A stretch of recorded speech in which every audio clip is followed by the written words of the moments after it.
I'd like to welcome you to the public hearing to review petitions requesting the inclusion of medical conditions or diseases to the list of debilitating conditions currently eligible for licensure under the Medical Cannabis Program.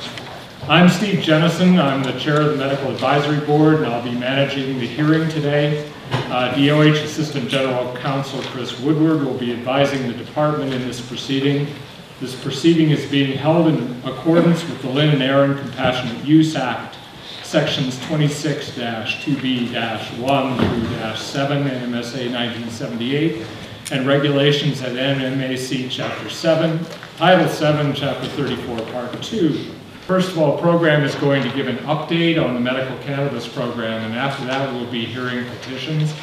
At the very end of the hearing, there will be a public comment period where anyone can make comment. Dominick Zurlo is going to present a program update. The Medical Cannabis Program started in July 1st, 2007. Since that time, we have enrolled 5,495 patients into the program. Just over 2,000 of those have been enrolled since January 1st of this year. We have heard a fair amount from the patients and from the community about the delays with processing applications, and we want to let you know that that voice has been heard. And so to be able to help the program to be able to process applications in a timely fashion, the department has arranged for 5 temporary staff members to be hired by the program. And as a result of that, since that first staff member has started just a couple of weeks ago, the program has been able to increase enrollments by 3 times what we were able to do just 2 months ago.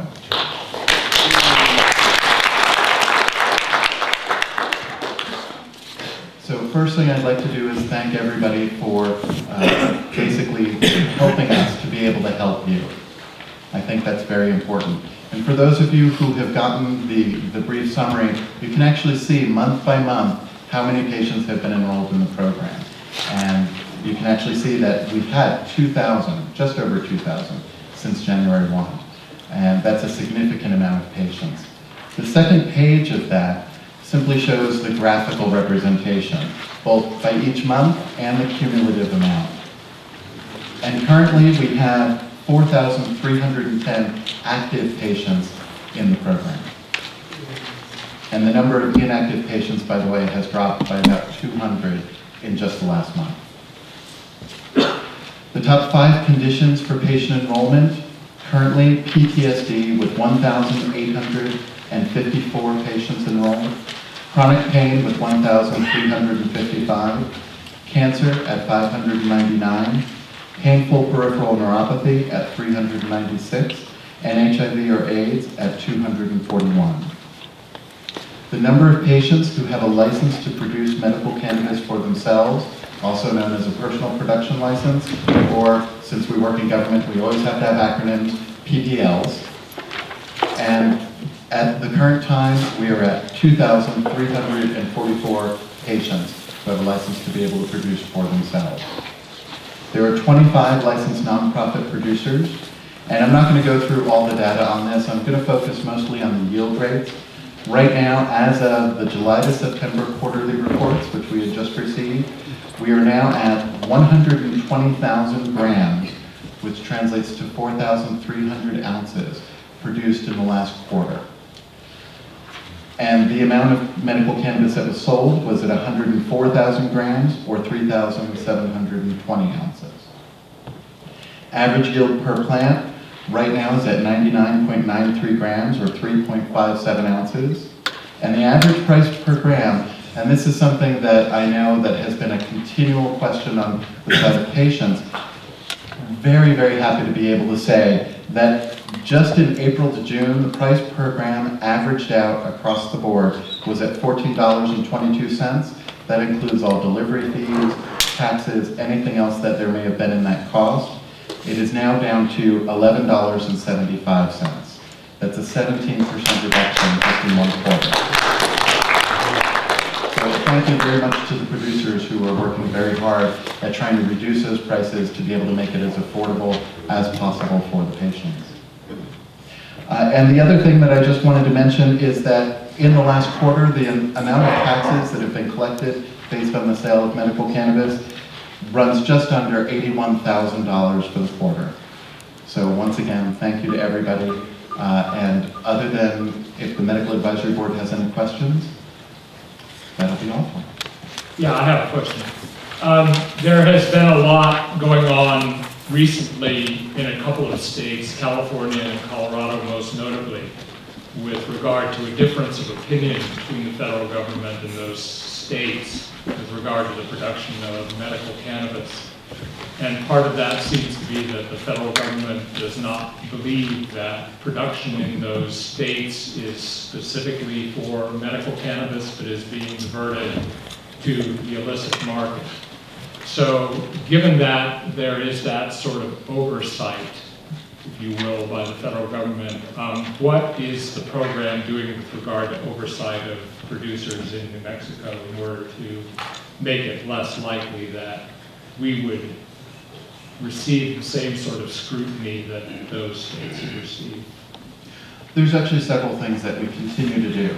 One is the quarterly reports, which helps us to be able to track what the yield rates are, helps us to look at diversion or potential diversion issues. One of the items that the producers have to report to us is any sales that are 2 ounces or more, so that if there are significant number of sales even across the producers, we're able to track that to see if there are diversion issues. From the federal government standpoint, what it seems to be is that they are mostly looking at the diversion issue, and so that's what we're focusing on. In addition to that, we are continuing to work with the producers and continuing to work with law enforcement on every level to ensure that they're able to have a quick response when there is a potential issue or a concern. And so far with the law enforcement that we work with, especially on the state level, they have been very grateful and have been very pleased with the response time and with being able to find out about any potential problems there are and getting information regarding illicit activity that is occurring. Essentially what happens with that is if law enforcement has a problem or a complaint, they are able, according to the rules, to verify whether or not an individual is a producer or has a personal production license. And in the majority of cases, they do not have a license. But in the cases where they do have a license, the police and law enforcement have been very respectful and understanding about the program and the patients and the producers so far. So in terms of staff activities, your actual staff, with regard to that oversight function, what does that look like?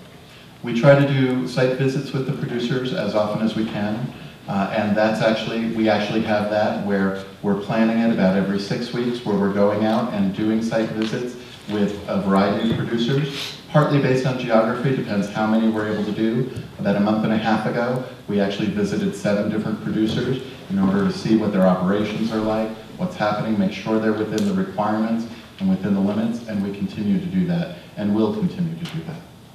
And what would your target be for a turnaround from the time of the receipt of an application until that application is acted upon, on the assumption that the application is complete?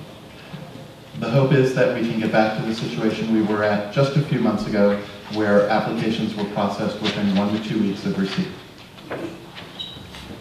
Thank you very much. I appreciate your allowing me to speak today, and thank you again to everybody who's present.